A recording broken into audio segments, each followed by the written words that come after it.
How to update your contact information in cPanel. Log into your cPanel account and you will be on this page. Scroll down to the Preferences section and click Contact Information.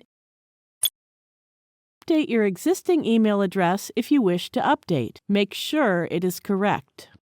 You can also add your secondary email address. These email addresses will be used to receive notifications and password reset confirmations. You can choose to be notified when you are approaching your disk quota, bandwidth usage limit, or SSL certificate expiry. You can also fill in your preferences about notification on auto SSL failures by checking or unchecking the option buttons. We recommend you retain the default setting. Now click the Save button.